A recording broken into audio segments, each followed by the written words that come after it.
They thought buying a new home would fix everything, but what they found inside rewrote their story. A hidden room sealed by time and silence, and what was inside changed their lives forever. If you found a secret that could heal or break your love, would you open the door? The gravel driveway crunched under the tires of the U-Haul as James Harper pulled up to the house for the first time as its owner. He cut the engine and sat for a moment, hands still gripping the wheel, staring at the two-story structure through the dusty windshield. The house was exactly as the photos had shown, tired, sagging slightly on its foundation, with faded blue paint peeling in long strips like old skin. But it was theirs. Or at least, it would be once they figured out what to do with it. Beside him, Olivia unbuckled her seatbelt without a word and stepped out of the truck, her movements careful, deliberate, as if she were trying not to disturb something fragile between them. James watched her walk toward the porch, her arms crossed against the October chill, her dark hair pulled back in a ponytail that made her look younger than 42.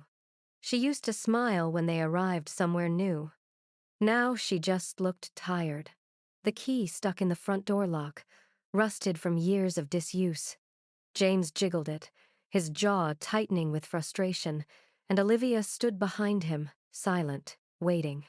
"Come on," he muttered under his breath. Finally, the lock gave way with a reluctant click, and the door swung open, releasing a breath of stale air that smelled like dust and old wood and something faintly floral, like dried lavender left too long in a drawer. James stepped inside first, his footsteps echoing on the warped hardwood floors. The living room stretched out before them, dim and hollow, furniture-shaped shadows cast by the afternoon light filtering through yellowed curtains. Water stains bloomed across the ceiling in the corner, and the wallpaper, once probably cheerful, covered in tiny roses, was peeling in long curls. "It's cozy," Olivia said quietly, though her voice held no conviction. James almost laughed, but it caught in his throat. Instead, he turned to her and forced a smile. "It's got good bones. That's what the inspector said." "Bones," she repeated softly, as if testing the word. Then she walked past him into the kitchen, her footsteps fading down the narrow hallway. They worked in silence for the first hour, unloading boxes from the truck and stacking them in the rooms they thought made the most sense. James carried the heavy ones, books, dishes, tools, while Olivia handled the smaller things, carefully placing them on counters and shelves like she was assembling a life she no longer recognized as hers. Every so often, their paths would cross in the hallway or the doorway, and they'd exchange a look brief, polite, careful before moving on. It hadn't always been like this. 2 years ago, they'd talked constantly, finishing each other's sentences, laughing at private jokes no one else understood. 2 years ago, they'd been planning a nursery. Now they moved around each other like strangers sharing a bus seat, both afraid to take up too much space. It was James who broke the silence first, standing in the middle of the living room, surveying the peeling wallpaper with his hands on his hips. "I think we should start upstairs," he said. "Get the bedroom livable first. Then we can work our way down." Olivia appeared in the doorway, holding a box labeled "Kitchen, Fragile" in faded marker. "You want to sleep here tonight?" she asked. "Why not? We paid for it." She glanced around the room, at the water stains and the sagging ceiling and the dust motes drifting lazily through the shafts of light. Then, unexpectedly, she smiled. It was small, fleeting, but real. "You're insane," she said softly. "Maybe," James replied. And for the first time in months, he felt something loosen in his chest. "But we've done crazier things." Her smile faded, but not unkindly. She set the box down on the counter and nodded. "Okay. Upstairs first?" The second floor was worse than the first. The hallway was narrow and dim, lined with dark wood paneling that made the space feel claustrophobic. 3 doors led off it, 2 bedrooms and a bathroom, and at the far end, a small window overlooked the overgrown backyard. James started in the larger bedroom, prying at the old paneling with a crowbar, testing to see how much work it would take to pull it all down. Olivia worked in the smaller room, unpacking linens and arranging things on the shelves with the kind of quiet focus she'd perfected over the past 2 years. Head down, hands busy, mind somewhere else. The house creaked around them, settling into the evening, the floorboards groaning under their weight like old bones adjusting to movement. James worked methodically, wedging the crowbar into the seams of the paneling and pulling, each strip coming away with a satisfying crack. Dust filled the air, catching the fading sunlight from the window. He was halfway down the hall when the crowbar caught on something that didn't give. He frowned and pressed harder.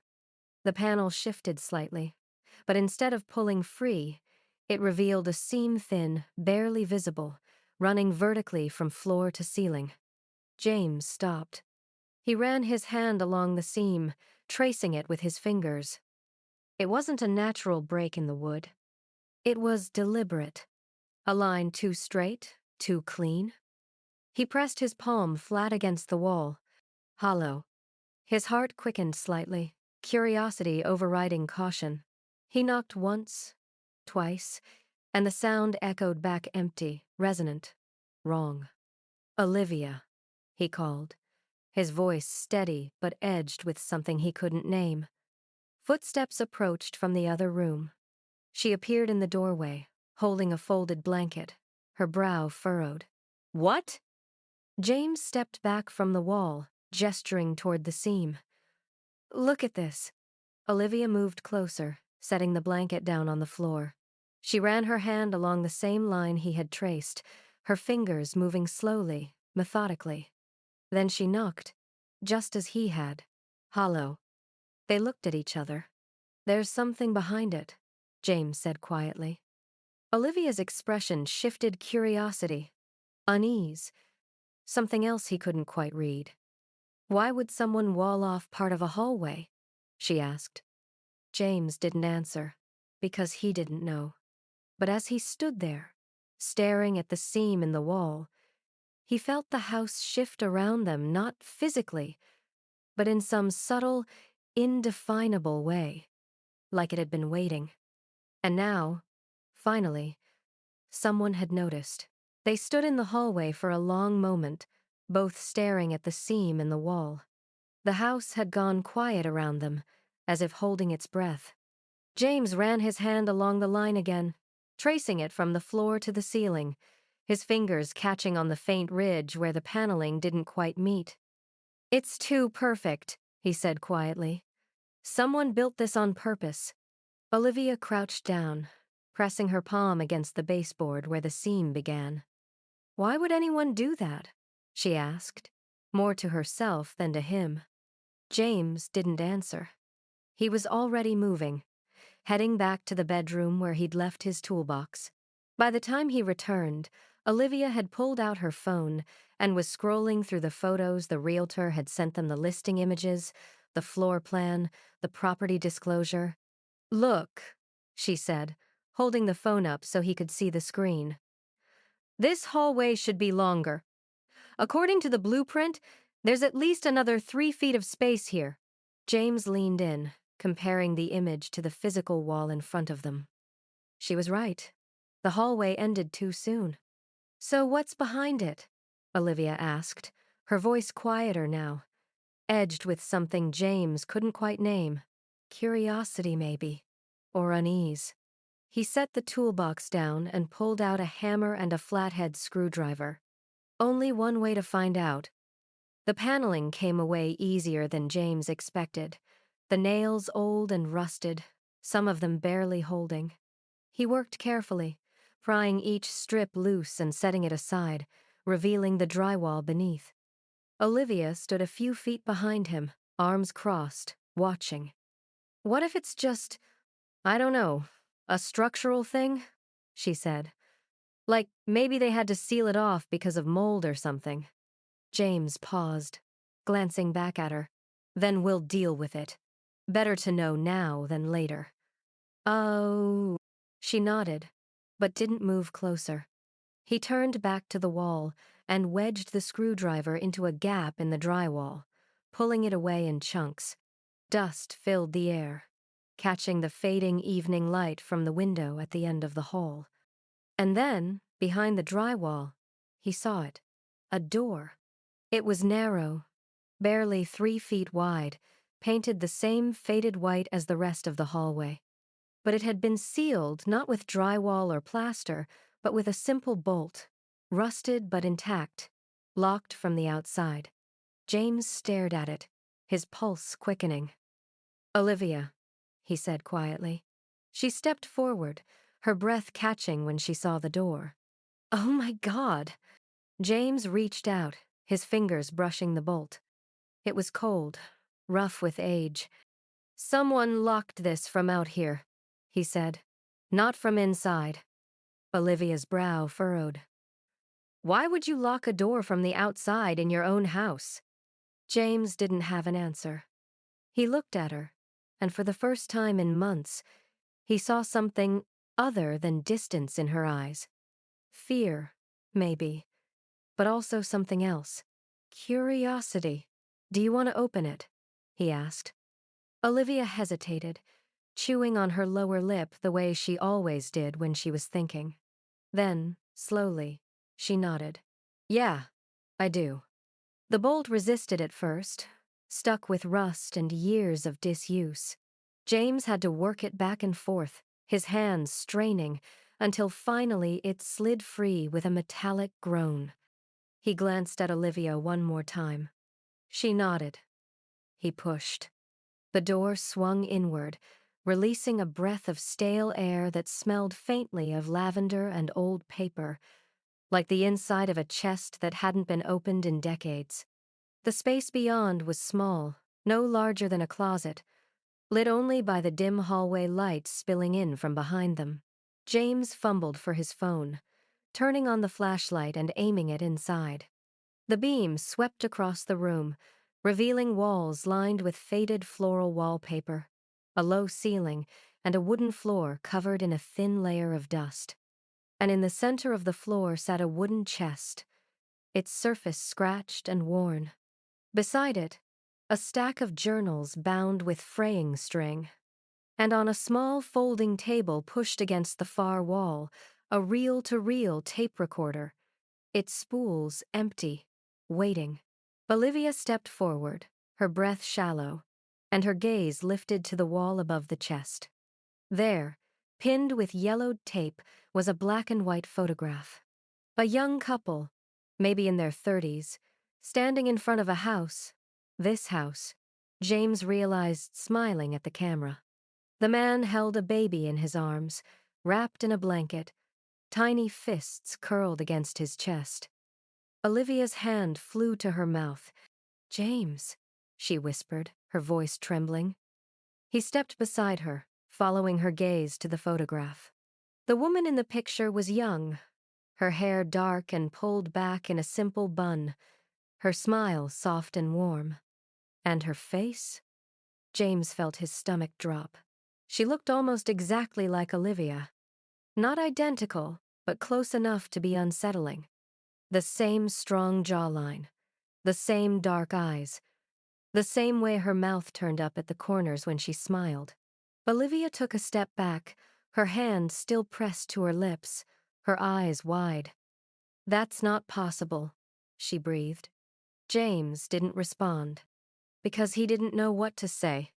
They stood there, frozen in the doorway of the hidden room, staring at the photograph of a woman who looked like Olivia, holding a baby, smiling at a camera decades before either of them had been born.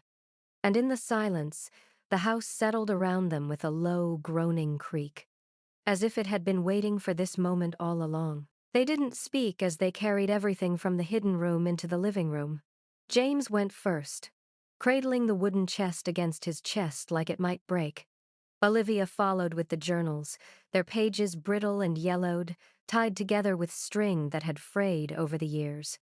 The tape recorder came last, heavier than it looked, its metal casing cold in James's hands. They set everything on the floor in front of the fireplace, the only space in the house that felt remotely lived in. For a long moment, neither of them moved. The chest sat between them like a question neither was ready to answer. James was the one who finally reached for it. The latch was rusted, but it gave way with a soft click, and the lid creaked open, releasing a faint smell of lavender and cedar. Inside, folded carefully, were small clothes, a child's dress, pale yellow with tiny flowers embroidered along the hem, a pair of white shoes, scuffed at the toes, a stuffed rabbit, its fur matted and worn, one button eye missing. Olivia's breath caught. "Oh," she whispered, and the word came out broken. James set the rabbit down gently, his hands trembling slightly. Beneath the clothes were drawings, crayon scribbles on construction paper, the kind a toddler makes before they understand shapes. A sun, a house, stick figures holding hands. At the bottom of the chest, wrapped in tissue paper, was a framed photograph.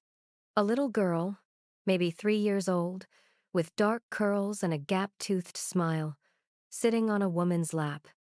The same woman from the photograph upstairs. James turned the frame over. On the back, written in faded ink, Catherine, March 1984. Olivia reached for the journals with shaking hands. There were 7 of them, bound in cracked leather, their spines worn smooth from years of handling. She opened the first one carefully, as if it might disintegrate at her touch. The handwriting was neat, precise, almost elegant. The 3rd of January 1980. Snowed overnight.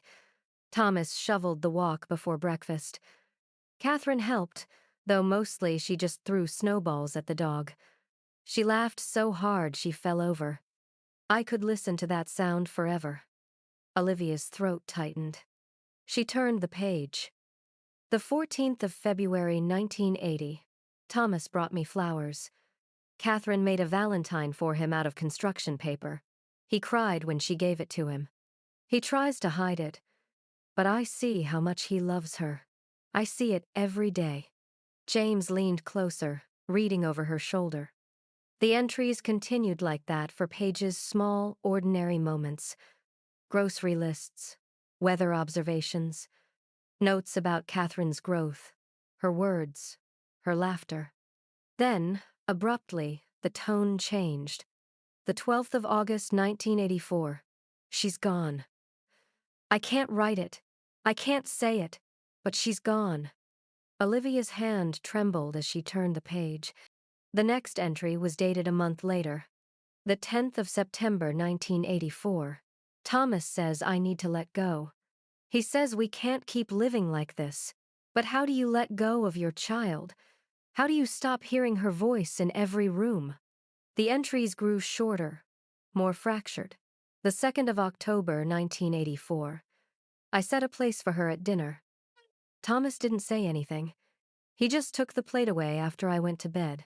The 19th of November, 1984. I keep her toys in the living room. Thomas asked me to put them away.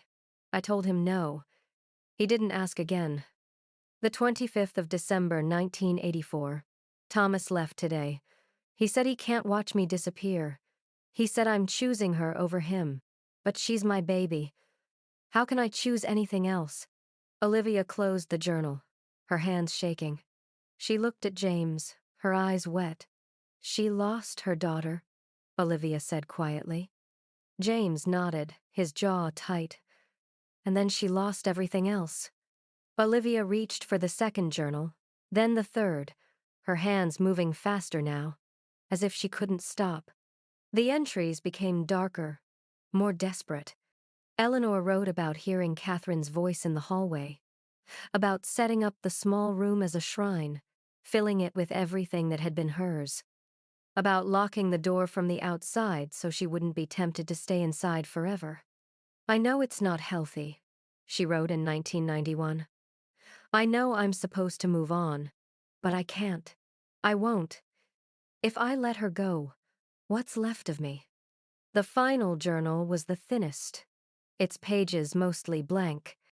Olivia opened it carefully. The last entry was dated just weeks before Eleanor's death, and tucked inside, folded once, was a letter. Olivia's hands shook as she unfolded it. The handwriting was shakier now, the letters slanting unevenly across the page. At the top, in careful script, were the words, "To whoever finds this." Olivia read aloud, her voice barely above a whisper. I spent 40 years trying to bring her back. I thought if I kept her room exactly as it was, if I kept her things close, if I spoke to her every night, she might hear me. She might come back. I failed. But maybe you won't. If you've lost someone, if you're drowning like I was, don't make my mistake. Don't lock yourself away from the living. Don't let grief become the only thing that's real. I know what it's like to lose a child. I know the weight of it. The way it crushes you until you can't remember what it felt like to breathe without pain. But you have to keep breathing. You have to keep living. Please, don't end up like me. Olivia's voice broke on the last line. She set the letter down, her hands covering her face, her shoulders shaking with silent sobs. James reached for her, his hand hovering near her shoulder. Live. She pulled away, standing abruptly, her breath coming in short, shallow gasps. I can't, she whispered. I can't do this. Olivia. She's me, James. Her voice cracked. She's exactly what I've been doing, locking myself away, refusing to let go. And She stopped, her hand pressed against her chest, her eyes wild. James stood slowly, his hands raised like he was approaching something fragile. You're not her, he said quietly. How do you know? Olivia's voice was raw. How do you know I won't end up like that? Alone in a house full of ghosts? James took a step closer. Because you're not alone, he said. I'm here. I've always been here. Olivia looked at him, tears streaming down her face. And for the first time in 2 years, she didn't pull away. She let him reach for her. She let him pull her close, and she sobbed into his chest while the house settled around them, quiet and still, as if it had been waiting for this moment all along. Olivia couldn't stop reading. For 3 days, she sat on the living room floor surrounded by Eleanor's journals, her phone abandoned, meals forgotten. James tried to pull her away gently at first, suggesting they'd take a walk, get some air, maybe call someone about the house inspection they'd scheduled. But Olivia barely looked up. I need to understand, she said quietly, her eyes fixed on the yellowed pages. James crouched beside her, his hand resting on her shoulder. Understand what? Why she did it, why she locked herself away.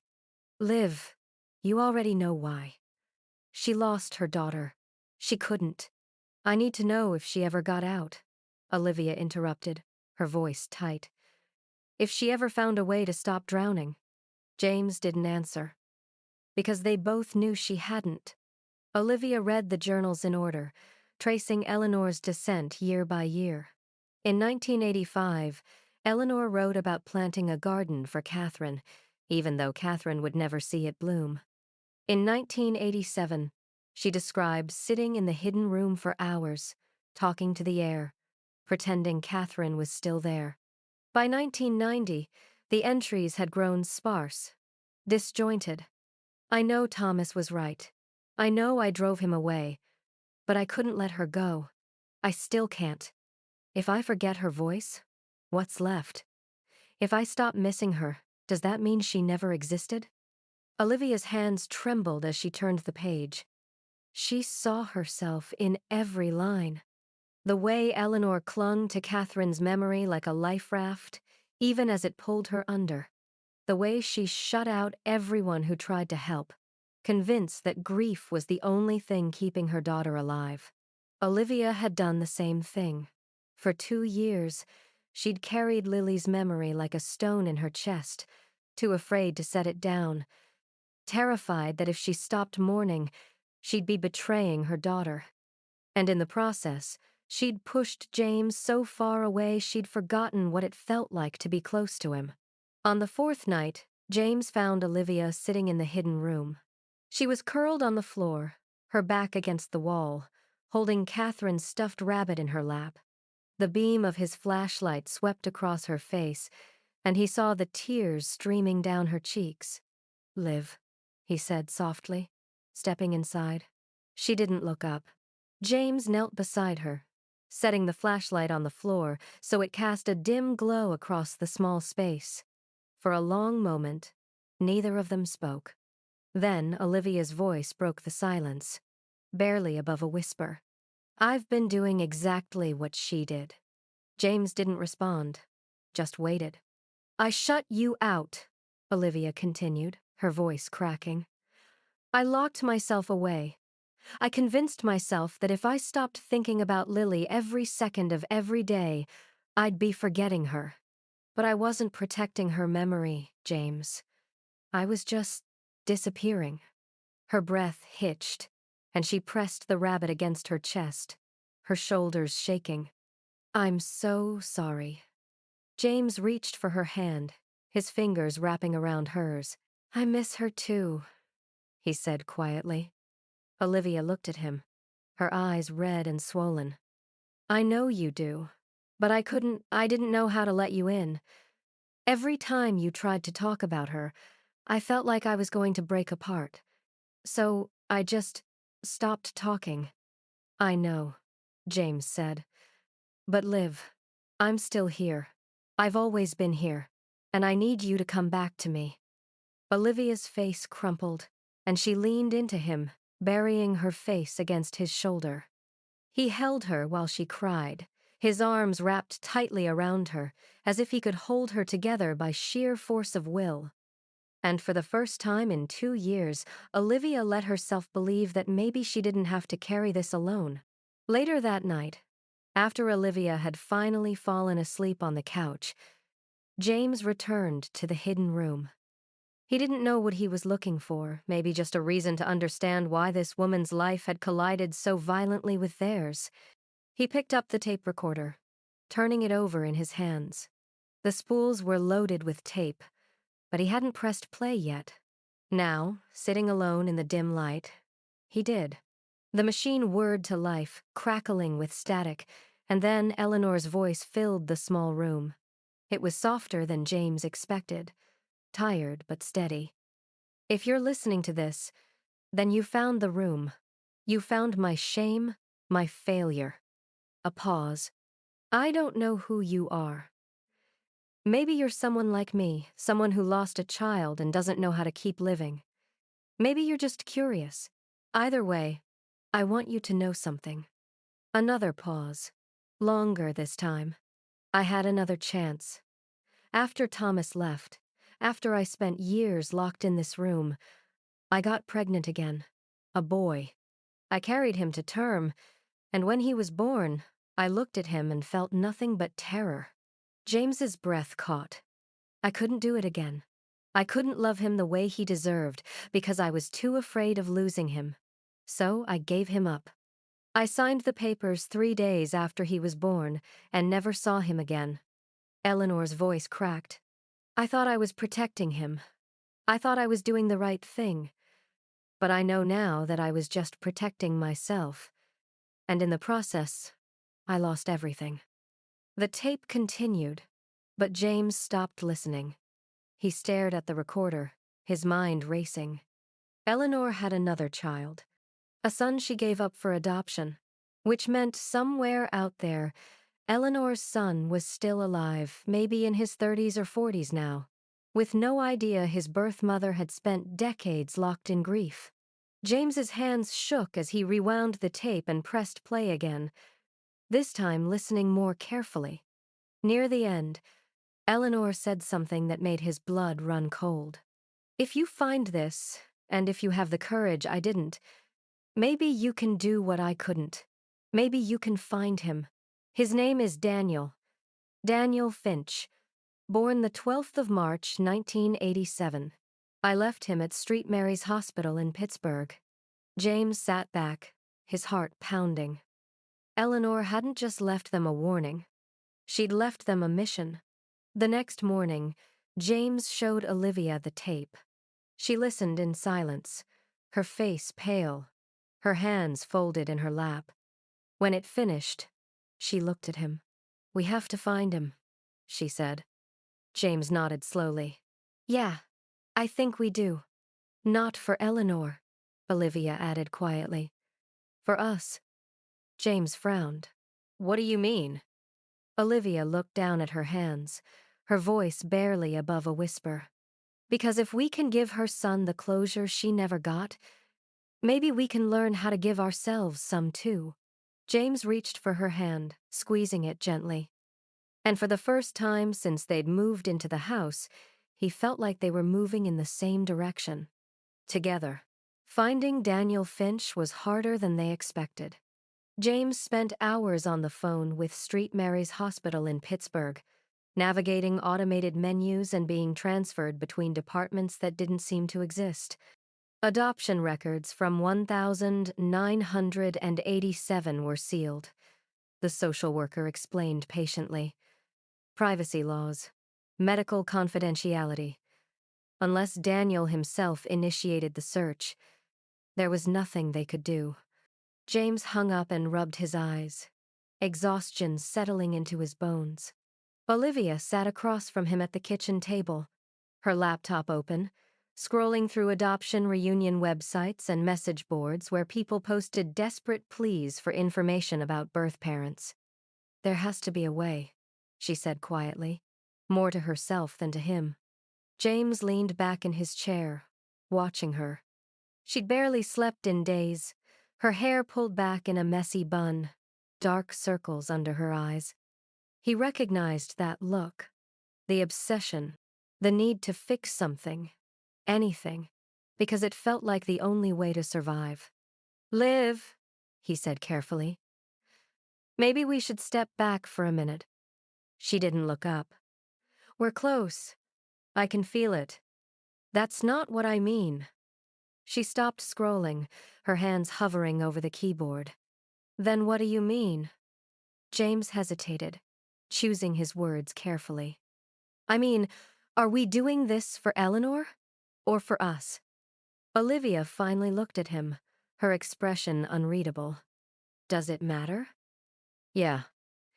James said quietly. "I think it does." She closed the laptop slowly, her jaw tight. "You think I'm projecting. I think we're both grieving. And I think finding Daniel feels like, I don't know, like if we can fix Eleanor's story, maybe we can fix ours." Olivia's eyes flashed. "Is that so wrong?" "No," James said. "But what if we can't find him? What if he doesn't want to be found? What if we upend his entire life just so we can feel better about ours?" Olivia stood abruptly, her chair scraping against the floor. "That's not what this is about." "Then what is it about?" "It's about doing what's right," she said, her voice rising. Eleanor spent 40 years locked in that room because she was too afraid to live. She gave up her son because she couldn't bear the thought of losing him. And now he's out there somewhere, not knowing his mother spent her entire life mourning him. Don't you think he deserves to know that? James stood too, his voice calm but firm. And what if he's happy? What if he has a family, a life, and we show up with this story and it destroys him? Olivia stared at him, her breath coming fast. "You're scared," she said quietly. "Yeah," James admitted. "I am." "Of what?" "Of you disappearing again," his voice cracked. "Of losing you to this the same way Eleanor lost everything." Olivia's face crumpled, and she looked away, her arms wrapping around herself. For a long moment, neither of them spoke. Then Olivia's voice, barely above a whisper, "I don't know how to stop." James crossed the kitchen and pulled her into his arms. She resisted at first, her body stiff, but then she collapsed against him, her forehead pressed to his chest. "We'll figure it out," he said quietly. "Together." 3 days later, Olivia found something. She'd been combing through adoption reunion forums, cross-referencing names and dates, when she stumbled across a post from 6 months ago. Looking for birth mother Eleanor Finch, born Pittsburgh, the 12th of March 1987. Any information appreciated. The username was simple, dfinch87.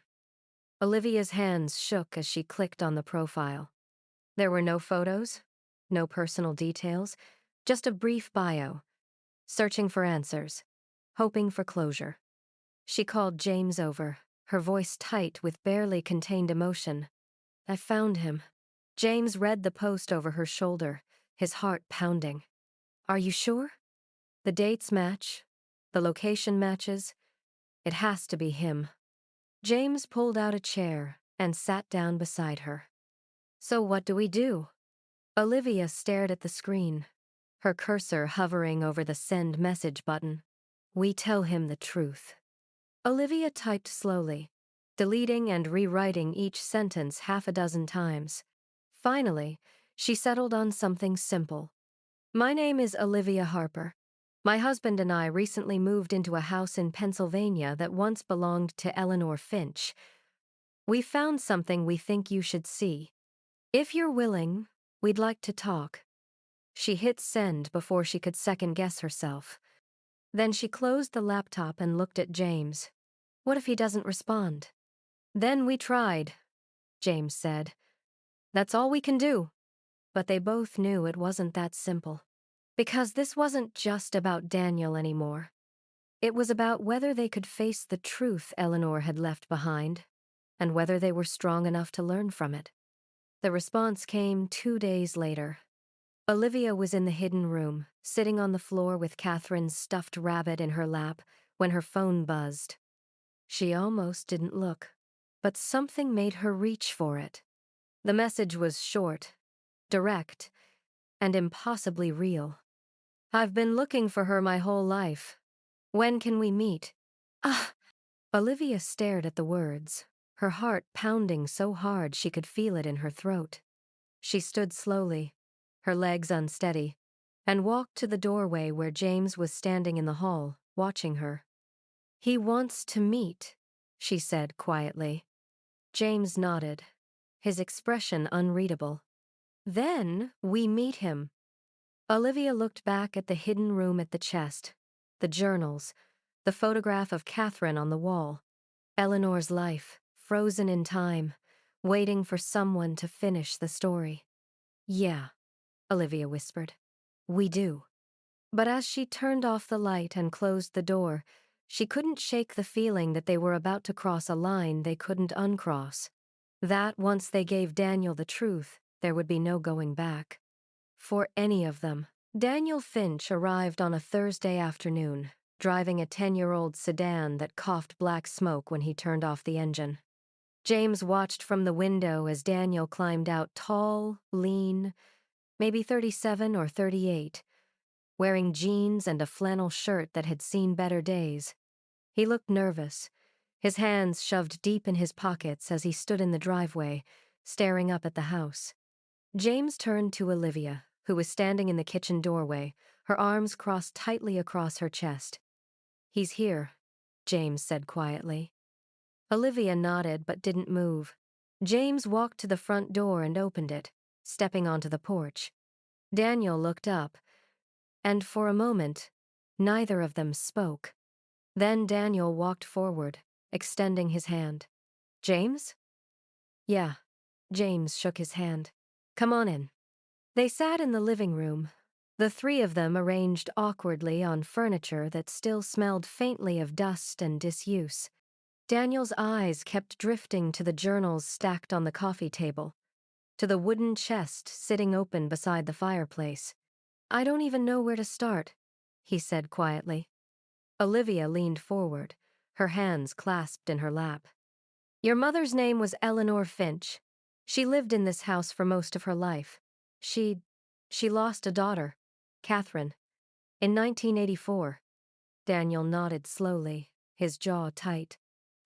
I knew she'd had another child. The adoption agency told me that much, but they wouldn't tell me anything else. She never recovered from losing Catherine, James said carefully. It consumed her. And when she got pregnant with you, she was terrified. Not of you, of losing you.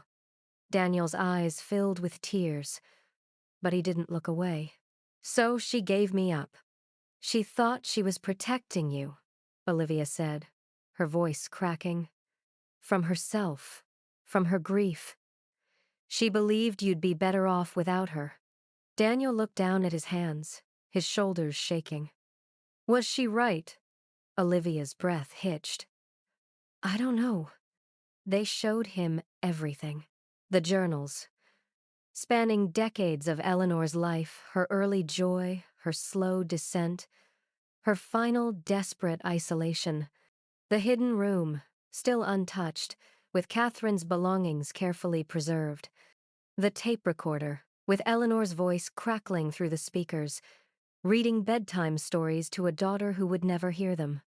Daniel sat on the floor of the hidden room, holding one of Catherine's drawings, a crayon sun, lopsided and bright. Tears streamed down his face. She loved her, he whispered. She loved Catherine so much it destroyed her. Yeah, James said quietly. She did. Daniel looked up at them, his eyes red. Did she ever say anything about me? In the journals? Olivia hesitated, then nodded. She pulled out the final journal and opened it to a page near the end. I think about him every day. My son. I wonder if he's happy. I wonder if he thinks about me. I hope he doesn't. I hope he has a family who loves him the way I couldn't. I hope he never knows how much of a coward I was.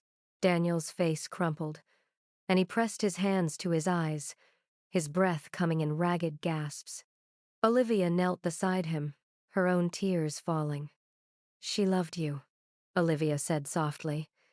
She just didn't know how to keep you safe from her own pain. Daniel nodded, unable to speak. And for a long time, the three of them sat in the small, hidden room, surrounded by the remnants of a life that had been consumed by grief. If this story is reminding you of the power of confronting the past instead of hiding from it, take a moment to like this video and subscribe, because sometimes the most important truths are the ones we're most afraid to face. Later, as the sun set and the house filled with long shadows, Daniel asked if he could be alone in the hidden room for a while. James and Olivia gave him space, retreating to the kitchen. They stood at opposite ends of the room, not speaking, not touching. Olivia stared out the window at the darkening yard. We did the right thing, she said quietly. James didn't respond. Didn't we? He looked at her, his expression unreadable. I don't know, Liv. I don't know if we did it for him or for us. Olivia's jaw tightened. Does it matter? Yeah, James said. It does. She turned to face him fully, her eyes blazing. We gave him the truth. We gave him closure. That's more than Eleanor ever could. And what about us? James asked, his voice rising slightly. What about our closure? Are we any closer to healing, or are we just running from it by fixing someone else's story? Olivia flinched, and for a moment she looked like she might shout back. But then her shoulders sagged, and she looked away. I don't know, she whispered. An hour later, Daniel emerged from the hidden room. His eyes were red, but his expression was calm. Thank you, he said simply, for finding me, for telling me. Olivia nodded, her throat tight. Daniel hesitated, then reached into his pocket and pulled out a folded piece of paper. I found this in the chest. It was tucked into the lining. I think, I think she meant for someone to find it. He handed the paper to Olivia. It was a letter, written in Eleanor's shaky handwriting, dated just days before her death. Olivia unfolded it slowly, her hands trembling.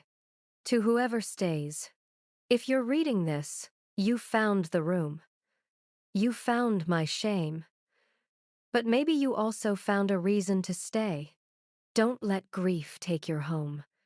Don't let it take your love. I lost everything because I couldn't let go. I locked myself away, and in the process, I lost my husband, my son, and any chance at happiness. You still have time. Please, don't waste it like I did. Don't let the people you love become ghosts before they're gone. Eleanor. Olivia's vision blurred, tears spilling down her cheeks. She looked up at James, and for the first time in days, she really saw him. Not as an obstacle, not as someone she had to protect herself from, but as the man she'd married, the man she'd built a life with, the man who was still here, still trying, still waiting for her to come back. James crossed the kitchen and pulled her into his arms. She didn't resist. She just held him, her face pressed against his chest, and let herself cry. Daniel watched them for a moment, then quietly let himself out, leaving them alone in the house that had brought them together by tearing them apart. The next morning, Olivia woke to find James standing in the doorway of the hidden room. He wasn't inside, just standing at the threshold, staring into the small space that had held so much grief. "What are you doing?" she asked quietly, wrapping her robe tighter around herself. James didn't turn. Thinking about what to do with it. Olivia moved closer, standing beside him. The room looked different in the morning light, less haunting, more human. Just a small space, empty now, except for the memories it held. "We could seal it again," James said. "Put the wall back up. Pretend we never found it." Olivia shook her head slowly. "No, I don't want to do that." "Then what?" She was quiet for a moment, her eyes tracing the faded wallpaper, the wooden floor. "I want to keep it," she said finally. "But not like this. Not as a shrine. As, I don't know, a place to remember, without forgetting how to live." Wait. James turned to look at her, his expression unreadable. "For Eleanor?" "For all of us," Olivia said softly. They worked together over the next few days, cleaning the small room with care.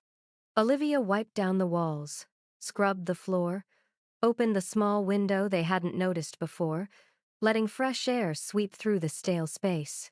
James brought in a small lamp, a cushion, a shelf. They placed Eleanor's journals on the shelf, not hidden, but visible, a reminder of what happens when grief goes unshared. Olivia hung the photograph of Catherine on the wall, and beside it, she placed a small framed photo of Lily, the only one they had, taken during the ultrasound at 20 weeks. A grainy black and white image of a tiny profile, a hand raised as if waving. James saw it and stopped, his breath catching. "Liv, I want her here," Olivia said, her voice steady. "Not because I'm trying to hold on, but because she was real. She mattered, and I don't want to be afraid to remember her." James nodded, his throat tight.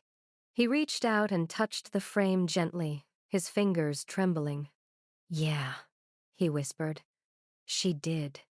When Daniel returned a week later, he brought something with him. A letter, handwritten on plain paper, sealed in an envelope. "I wrote this for her," he said quietly, standing in the living room. "For Eleanor. I know she'll never read it, but I needed to say it anyway." Olivia smiled, her eyes wet. "Do you want to put it in the room?" Daniel nodded. They walked upstairs together, the three of them, and Daniel stepped into the small space that his mother had created. He looked around at the photographs on the wall, at the journals on the shelf, at the candle Olivia had lit that morning. "It's beautiful," he said quietly. He placed the letter on the shelf, beside the journals.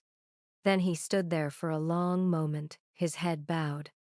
"Thank you," he whispered, "for giving me life, even when you couldn't keep me. I understand now. I forgive you." His voice cracked, and Olivia reached out, resting her hand on his shoulder. They stood together in silence, three people bound by grief, learning that healing wasn't about forgetting, it was about choosing to carry the past without being crushed by it.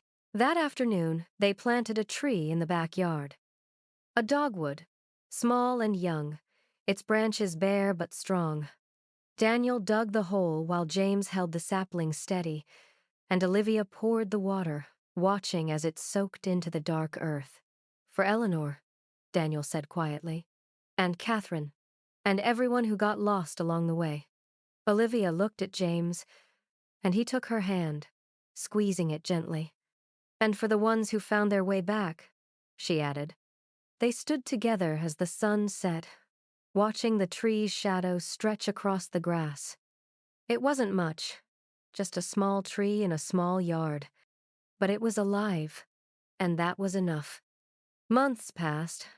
Winter gave way to spring, and the dogwood bloomed small white flowers, delicate and bright, dotting the branches like snow. Olivia and James fell into a new rhythm. They talked more, laughed more, fought sometimes, but never in silence. They visited the hidden room together, not every day, but when they needed to, when the weight of Lily's absence felt too heavy, or when they needed to remember that grief didn't have to be a prison. One evening, as they sat on the porch watching the dogwood sway in the breeze, Olivia turned to James. "I've been thinking about something," she said quietly. James looked at her, waiting. "I want to try again. Not having another baby. I don't think I'm ready for that. But maybe adoption." James's eyes widened slightly. "You're serious?" Olivia nodded, her voice steady but soft. "I don't want to replace Lily. I never could. But I think maybe the way to honor her is to choose to love again. To choose life, even when it's scary." James reached for her hand, his fingers lacing through hers. "Yeah," he said, his voice thick with emotion. "Yeah, I think that sounds right." Olivia leaned her head against his shoulder, and for the first time in years, she felt something other than survival. She felt hope. Not the fragile, desperate hope of someone clinging to a life raft, but the quiet, steady hope of someone who had walked through fire and come out on the other side. That night, they stood in the doorway of the hidden room one last time. The candle flickered softly on the shelf, casting gentle shadows across the photographs on the wall. Catherine, Lily, Eleanor's journals, Daniel's letter, all of it, held together in a space that no longer felt like a tomb.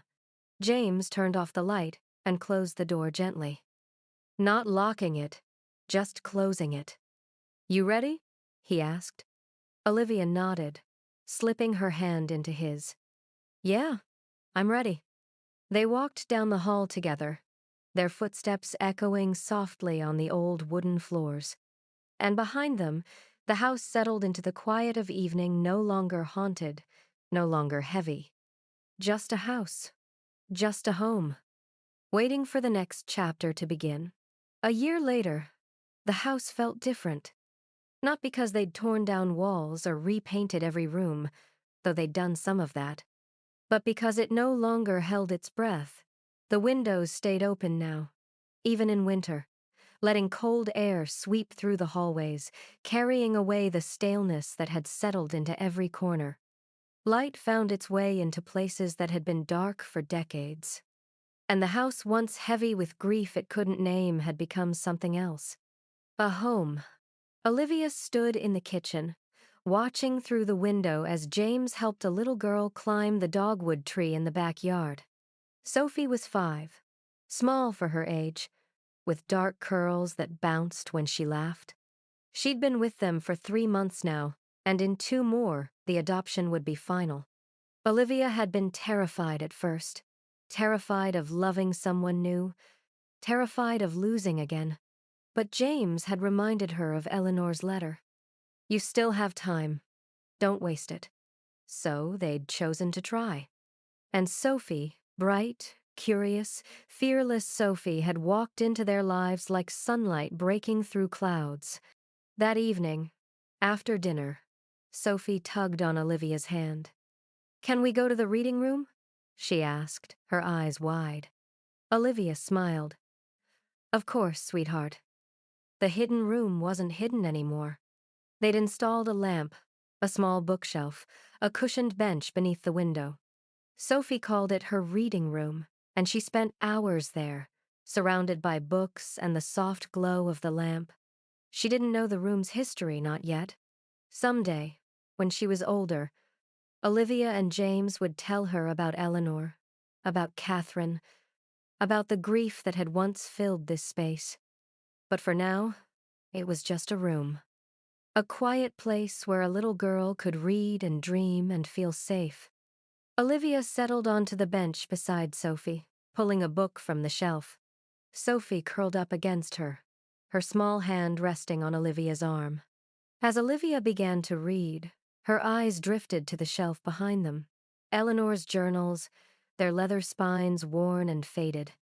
The photograph of Catherine, smiling beside the picture of Lily. And next to those, a new edition, a framed photo of the three of them, taken just last month. James, Olivia, and Sophie, standing in front of the house. The dogwood tree blooming behind them. Olivia's throat tightened, but not with grief, with gratitude, for the life they were building, for the daughter who had chosen them as much as they'd chosen her, for the man standing in the doorway now, leaning against the frame, watching them with a soft smile on his face. Later, after Sophie had fallen asleep in her room, Olivia and James stood together in the hallway outside the hidden room. The door was open, the lamp still glowing softly inside. Do you ever wonder what Eleanor would think? Olivia asked quietly. If she could see this?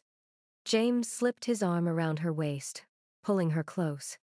I think she'd be glad, he said, that someone finally learned from her story. Olivia nodded, resting her head against his shoulder. They stood there in silence for a long moment, listening to the house settle around them, the creak of old wood, the whisper of wind through the open windows. It wasn't a sad sound anymore.